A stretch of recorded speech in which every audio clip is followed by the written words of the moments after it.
Thank you, Dipanjan, for this opportunity, and thanks to eHealth for organizing this forum, which is appropriate at this moment when healthcare industry is going through a major investment initiative. We've been debating this issue in all forums, including public sector as well as the private sector of the industry, that the gap between need and availability of healthcare is so vast that there's need for public policy initiatives to incentivize investment in healthcare. We have known that universal access and equitable access to healthcare has been a social agenda since our independence. Unfortunately, with the amount of money that we spend on healthcare, both from the sources of the public exchequer as well as for private funding through insurance or third-party financing mechanism, is dismal. And almost 72% of the healthcare expenditure in this country is made out of pocket. I don't want to go into debate of this, but for the fact that yes, if there is a need for investment in healthcare, what are the means? How do we go about it? And definitely with the gap, it is not only healthcare infrastructure. We are also talking about capacity building. Who will run these hospitals? We are also talking about management and operation of healthcare infrastructure that public sector has built throughout the country, which is being managed very poorly, inefficiently. We are also talking about some form of third-party financing in the form of mandated insurance. Some of the states have come out with some mechanisms to finance poverty sector. We are also talking about issues that how do we bring in information at the point of care so that all duplication and inefficiencies built into health sector are taken care of. No other industry in the world can tolerate such inefficiencies as we have in healthcare. And therefore, while we are talking about incentives for creating supply chains, incentives for arranging management and maintenance of medical and allied equipment, these are all issues which are subordinate to the basic issue of how do we bring in investment and how do we manage these institutions well. So with this background, I'm not going into the deficiencies, how many beds are missing and who should build it in, but let's not forget that most of the infrastructure that has been developed in this country has been developed by the private sector in the recent past out of pure market demand. It's pure market economy that has led to the development of infrastructure. And therefore, this infrastructure is essentially for that segment of this society which is able and willing to pay, either out of pocket or some other source of funding. But they have a means that somebody else is funding for it. So we have only 1% of the population covered by this segment. We have another 8 to 9% of the population which is funded by the state, by the government in the form of CGHS, ECHS and other forms, where there is a third party who's paying for this expenditure. But the remaining population is at this moment very aggressively looking forward to an opportunity. Without diversifying into other areas, I would very much like the panelists to share their thoughts on this issue and then invite the audience to raise issues specific to the subject of our discussion today, that investing in hospital and healthcare services providers. So basically we are talking about infrastructure. It's the provision of care. How do you invest in provision of care? How do you strengthen healthcare infrastructure, both in the public and private sectors? How do you incentivize investment other than bringing in equity? That by incentivization, I don't only mean making funds available, but also utilization of the capacity, profitability, return on investment. And there must be some mechanism which are very highly prevalent worldwide in some of the developing and developed economies where government has participated in strengthening and growth of the private sector of healthcare industry. I will stop here and take take the opportunity. Dr. Katari is not with us, but we have Mr. Nagar. Yes, Dr. Dharminder Nagar, he comes from a provider of care, and I'm sure that this institution, which has developed in the recent past and developed aggressively, I'm sure he's going to share his thoughts with us. I'll invite Dr. Nagar to. Do you have a presentation, or you would like to just share your ideas, and then we'll go to the next panelists, and maybe in next 20 minutes we'll cover the ideas that the panelists have to share with you, and then invite question answers. Thank you very much for patient listening, and Dr. Nagar.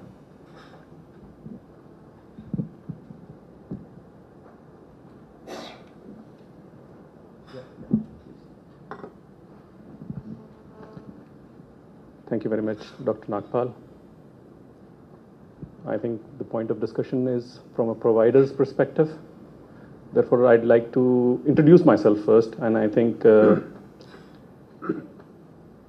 give you a perspective how different providers are perceived differently, what kind of providers are there in the market, and how do you differentiate between the providers. So it is essential for me to give my background. I'm a doctor by training, but not by practice.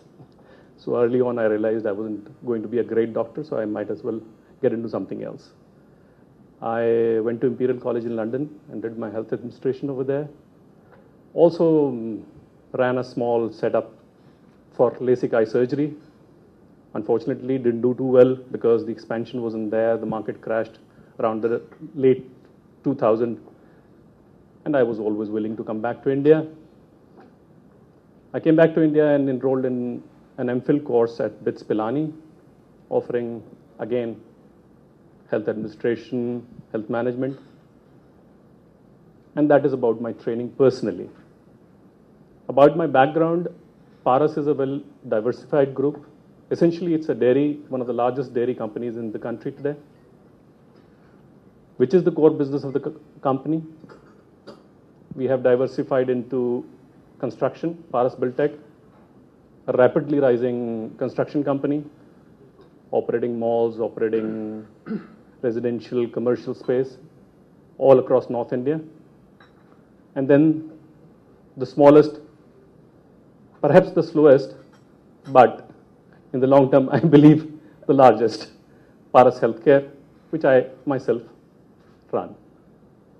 I'm giving you this background to dispel some thoughts amongst some people that, doctors running hospitals. That is the common term I hear, doctors running hospitals, as if it was a disqualification rather than a qualification.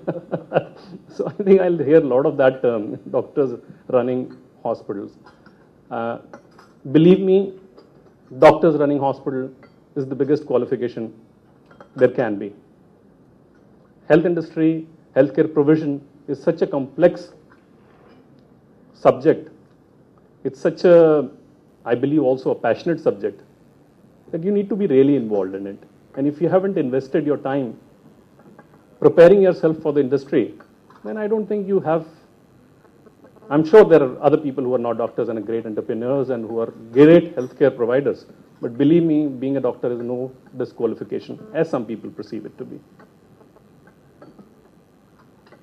Paras provides or tries to provide healthcare services, and everybody claims affordable, accessible, but we truly believe those words. Cost to the patient is paramount for us. Choosing of right technology, right infrastructure is paramount to us. And therefore, I believe we deliver a value to the patient, and we deliver services to the patient that he truly needs, that he truly deserves. We don't run healthcare on perception.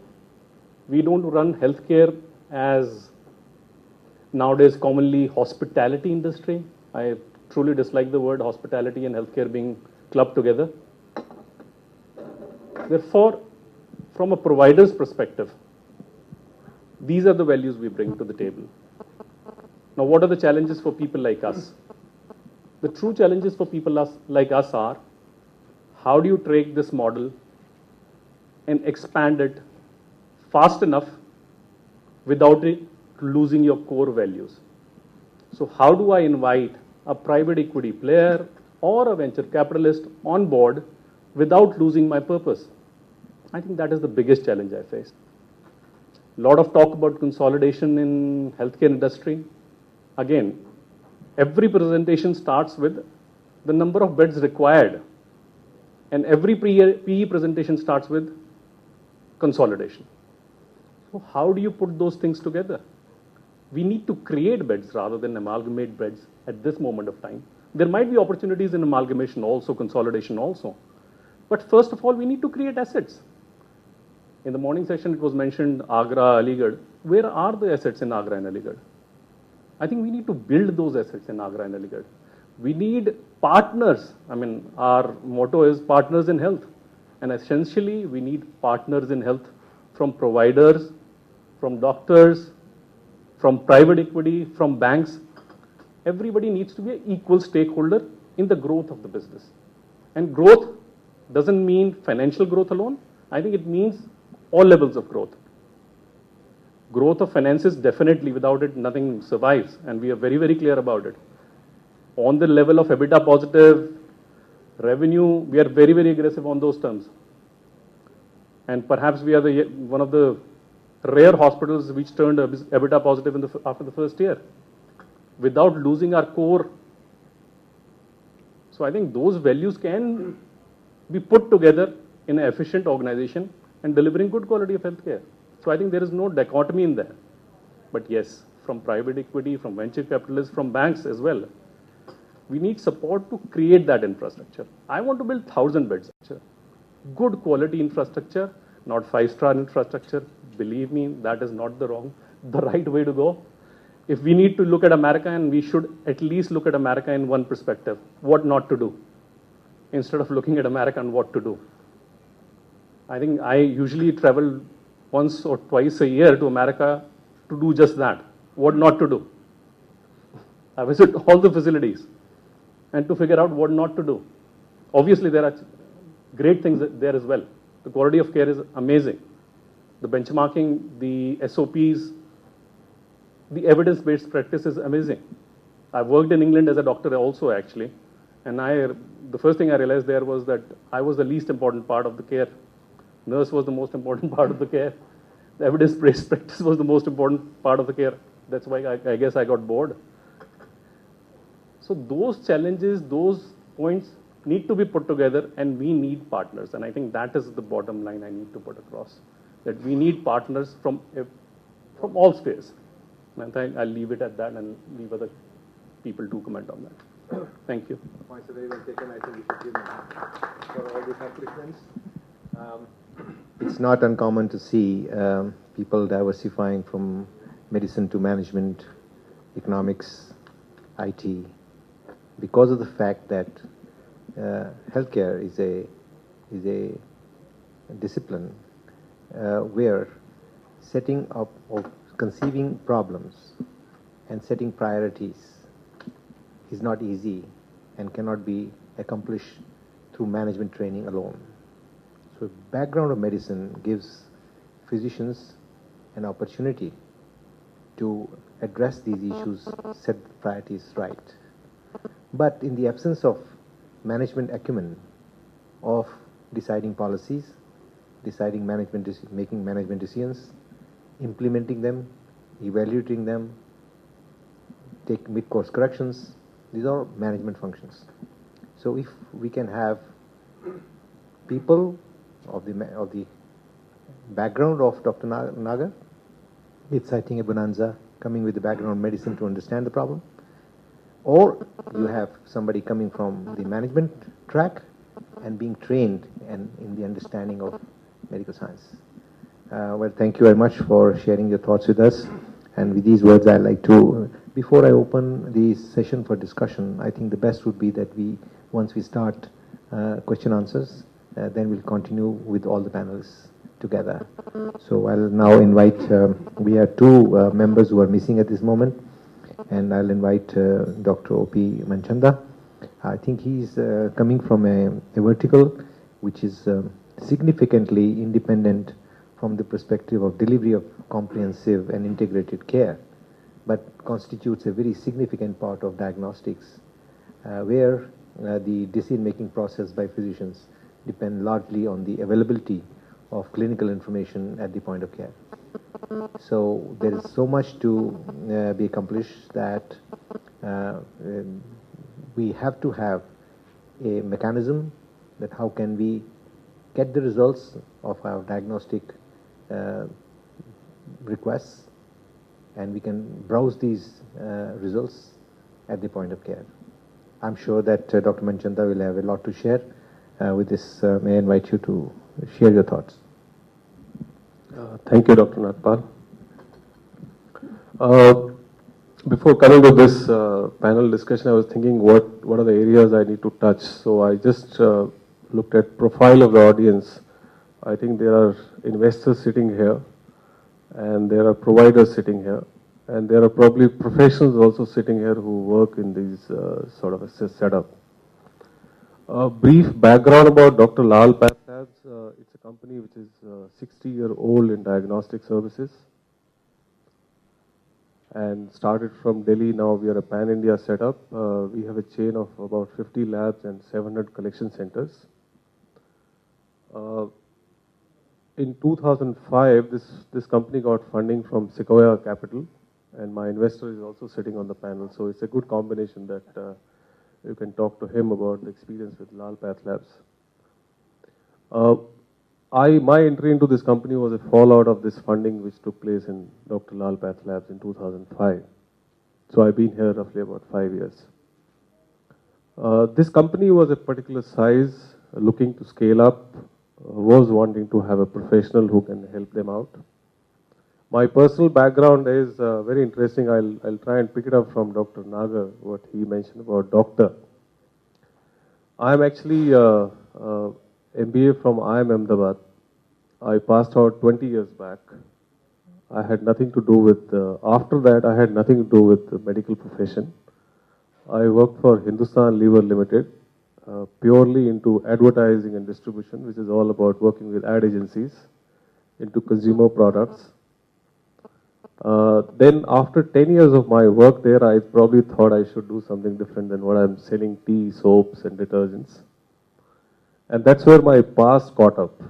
Before doing my MBA in IIM Ahmedabad, that's how I write doctor now. Actually, doctor I started writing only about 3-4 years back. I'm a veterinary doctor prior to my MBA. Only by training, I never practiced in that field. But when I joined company which is into biotechnology, Monsanto, it's nowadays in a big news because I'm very fond of biotechnology, coming from life sciences subject. Then I missed again advertising days, and I came back to wanted to be in healthcare, life sciences, but I was looking for somewhere I can interact with consumers directly and do a bit of advertising as well. Then I joined Ranbaxy Consumer Healthcare. And if you heard this brand Revital, actually we started that division there, and today I heard that it's amongst the top 5 brands of the country. Then this opportunity came up because by that time I had enough of sales, marketing, business management and working for large companies, and Sequoia spotted me. At that time it used to be Westbridge Capital Partners. So it sounded very exciting, sort of a recipe that you have a company which is 55 years old at a particular size. That time it was about $8 million. Today we are actually about close to $40 million. In just about 4-5 years we have grown 5 times. And they had put in money and then wanted to professionalize. And I think I just now connect with Dr. Nagar as to what he was trying to say, is that actually to me it's a great advantage if you are a doctor running this business. And that's where I was, because I guess when I was interviewed, Dr. Lal was looking at my being a doctor, investor was looking at my being an MBA and worked for large companies. And I was looking at probably it's an exciting entrepreneurial experience because I otherwise can't do it and leave everything. Maybe that's a great idea for me. So I think there was everything for everyone there, and something for everyone. And I think that's where, if there are people sitting here, investors and promoters, and bringing in professionals. I also believe that for a professional to acquire medical skills is a little more difficult, because now I'm hiring people with, I'm always in this confusion as should I hire a doctor or should I hire a MBA. In my experience, I have actually found it difficult for MBAs to settle down in this space.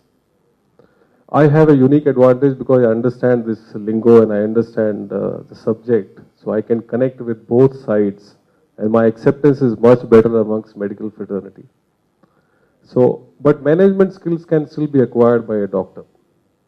And if the doctor is, with due respect, little open to some of these things. And I think I would agree with Dr. Nagar that investors should look at an entrepreneur who is a doctor but willing to look at some management aspects himself or herself. The second area is, now let me come back to from an investor point of view as to, is it a great idea to invest? Healthcare is a great idea. So I think let me not spend much time on that, but let me just zero down on diagnostics. I personally believe diagnostic is very different from hospitals. At a very objective level, if you just keep healthcare word aside, it's actually a business which is very similar to banking sector. It's a business which is like a courier company or a logistics company. And it's a business which is high op skills you require, and I'll tell you each one why is it so. Let me come back to the banking sector, where let's say you apply for a home loan. It's like you just give your documents and they are very unique to you because you can't substitute with somebody else. It's like a blood sample, you give it to somebody. After that, actually you can download your bank statements, loan statement, everything on the net. So all you have to give it to your blood sample, and rest everything is taken care of. And it's a concept which we are basically trying to promote is anytime, anywhere. All you just need to tell me is that there's a need for a test, and I'll reach out to you, to your office, to your home, wherever, or point of care. Wherever you are, I'll reach out there.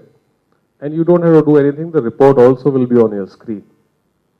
So it's very different from a hospital sector where you need actually patient. I don't need patient. I just need patient sample. And after that, the sample can be traveling around the globe. The patient has no clue about this, where this sample is going. So to that extent, this space particularly is highly scalable within healthcare. That's one. I also heard my investors saying we look for high growth companies, and I think in addition to healthcare being high growth, diagnostic is even more. The reason for that is that 70% of medical decisions are based on diagnostics. Those days are going away when doctor could decide based on his opinion or her opinion. Today, he or she requires evidence. Even you and I are not willing to take any medicine unless I know what the problem is. So it's high growth, scalable, opportunity is very large. Another interesting element in this business is that it lends fairly well to branding sort of a thing. And since having worked in consumer healthcare, I see that there's a prescription side of business where you require a pure, doctor to write a prescription and say, go for this test. But I also see a very large part of this business now direct to consumer, where you and I actually want to take charge of our own health and go to lab and get few tests done without even going to doctor. I know what glucose level should be. I know what cholesterol level should be. I know what my uric acid should be. I think it's becoming a common knowledge thanks to web world also. My sense is in 10 years from now, the so-called basic tests, doctors won't be required to write. Now, I think you and I would know it very easily and what those tests are. So again, it's a direct to consumer. You can build a brand in this business. So I think it's a great opportunity for investor to put in money in this space. It's a great idea. It's extremely scalable idea, high growth. A lot of technology can play a big role in this. And I guess in the afternoon there's some session on IT. IT is very integral to our business. So on the whole, it's a great story, and I think there is something for everyone in this space.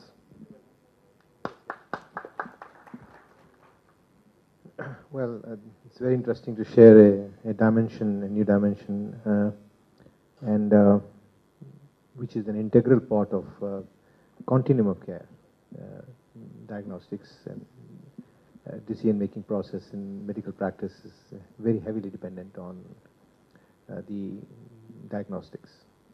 Just let me switch it off.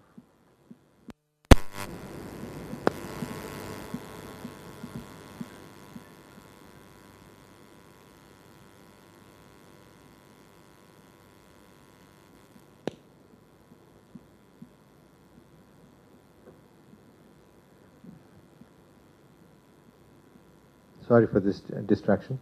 Now, we have two more panelists, and considering the subject of interest, I'd like to invite Mr. Mohit Bhatnagar before I invite our good friend Vishal Gandhi, just because of the fact that let's listen to the views of venture capitalists before we bring in the banking institution. So, all considered, with a very successful project that you invested in, I'm sure you can share your perspective. What's the future for investors in this country? Thank you, Dr. Nagpal. Would be glad to. So first off, let me quickly introduce myself and Sequoia briefly, and then spend a few minutes telling you how we view the space. I'm a partner at Sequoia Capital, one of the partners there, and I stress the word partner just to, get on the right side of some of the panelists as well as a lot of the folks in the room here. But clearly, we are just one piece of the puzzle, and investors, whether it's equity or debt, are sort of one fuel that goes into the success of a large company, but clearly need to be driven by entrepreneurs, people, and domain knowledge and infrastructure that eventually make the whole pie, worth eating. Sequoia is in two businesses. We run a venture capital fund, and we run a growth equity fund. We typically write checks of between $5 to $50 billion into a variety of companies. We've been doing this for about 10 years in India. And today, in addition to Om and Dr. Lal inviting us, we're very fortunate and happy investors at Dr. Lal's, like you heard from Om already. There's one more healthcare investment that we've disclosed, which is we're excited to be investors with Dr. Arun in Vasan Eye Care in southern part of India. And both of them are good examples of our healthcare investment strategy, which is partnering with doctors first, and then finding ways to sort of scale the business when the doctor wants to expand and scale his operations from beyond just a few cities or from a few states. It's critical to our success. The doctor comes first in both these investments, and that's what's been the foundation for growth on both sides. Outside healthcare, we've got a number of investments in some consumer brands that you might recognize. We were early and first investors in Cafe Coffee Day, so we understand the retail side of build out in this country. We were early investors in SKS Microfinance. That's a good example of financial services investments that I'll talk a little bit just to compare with some of the debate points that were raised today earlier. And then we've been in wireless and internet and power sector and education as well. Let me just spend a minute on one point that's come up, which is this dichotomy, this contradiction of what investors are looking for when they are trying to embrace the opportunity of healthcare, which clearly doesn't need much introduction, which is a huge underpenetrated market where clearly lots of brands and lots of companies will need to get built on the private side, and therefore funding needs from people like us will be there. And I'm going to try and answer that with an example from another industry so that we take some of the emotion out of the room around healthcare. And I'll talk about microfinance for a minute. Microfinance, for those of you who are not entirely familiar, is built on a similar premise where there are millions of Indians that don't have access to basic financial services, whether it's a micro loan or it's an insurance product, because of where they live. And they essentially don't have the banks who are able to be in the same communities that they live to offer them these basic services that you and I are now getting used to. And so in microfinance, the whole concept is you raise capital you raise equity on the back of which you raise debt, and then you lend it out in about 5,000 rupee loan sizes to groups of 5 women who provide a check and balance to each other to make sure that you're credit worthy, and then they keep repaying the loan back over an annual basis and then taking higher ticket loans. What's been found, and Dr. Yunus clearly is a well-known figure, got a Nobel Prize for this, that this actually done over many cycles helps the women to get their families out of poverty, which is a very noble and a great cause for most of us sitting in this room. However, when you looked at the microfinance industry 5-6 years back, you found many small little MFIs. All of them had started with great promise, but very few had been able to scale. To actually, treat the problem at scale and be able to actually bring a lot of people out of poverty was something that was not getting followed through. And it comes down to something very similar to the discussion in the room here today, which is you need to find a balance of the social mission along with the rigor and the discipline that a professional or an investor would bring to the table in order for scale to really happen. And even today, you'll find a lot of healthy debate in the MFI sector, in the financial services sector, as to the healthy dose of what's the social mission in the MFI, why are you actually attracting people to join the MFI and help scale the operations of the MFI? Is it for pure capital greed, or is it for actually trying to help women out of poverty? And the answer is actually quite simple. It's very clear to us, having spent 4 to 5 years on the boards of 3 MFIs now, that if the soul of the MFI is not driven by the social cause that it's actually trying to fill, then it's very hard to actually hold the organization together. So clearly the social need to have everybody get to work in the morning and look back 3 to 5 years later to see if they've achieved what they set out to be is to see a gradual movement of their borrowers away from poverty. But if you did not wrap that social need at the heart of the organization with hard rigor, discipline, MIS, IT systems, you most likely were likely to fall into a landmine where you ended up having a lot of unpaid loans, and you had a lot of issues where people's payment practices were faulty. The right combination of companies like SKS Microfinance, Ujjivan Microfinance, Equitas, these are 3 companies that we are investors in, and there are others, that sort of makes the top 1 or 2% of MFIs get to scale while others are not, is that ability to be able to attract professionals who are able to bring this level of rigor, discipline, while not losing the soul of what the organization was meant to do. And I think that's a little bit of a learning that perhaps over time can come into healthcare as well to help solve that debate, where it's not either or, but it's really both that are incredibly necessary for a successful healthcare organization to expand, scale, while still maintaining the right organic growth characteristics.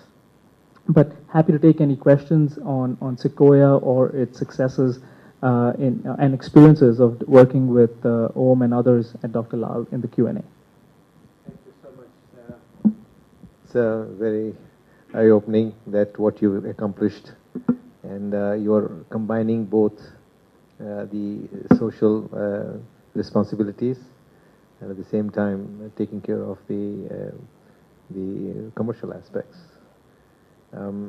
We have one more panelist with us who is also going to discuss as to what are the different sources of financing healthcare, and what do banks look at the borrowers of funds, how do they cover the debts.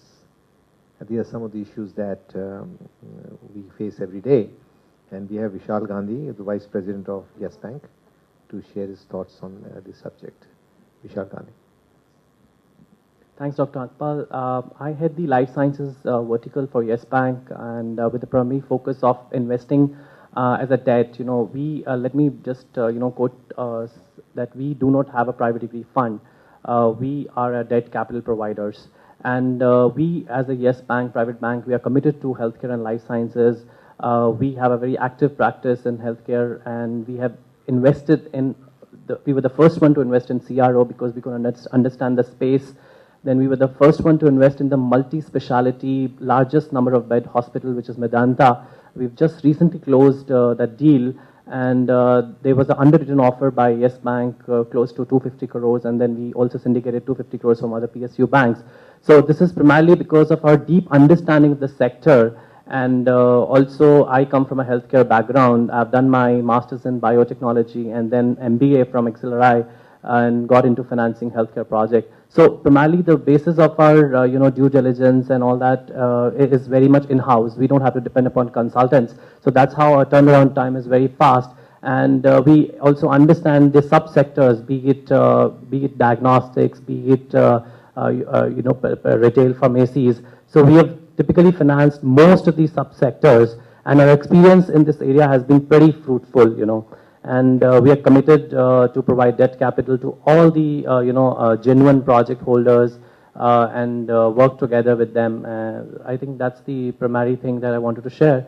And I have a brief presentation on the Indian healthcare financing model. What are the different modalities of financing healthcare, be it debt, be it private equity, be it venture funds and all that.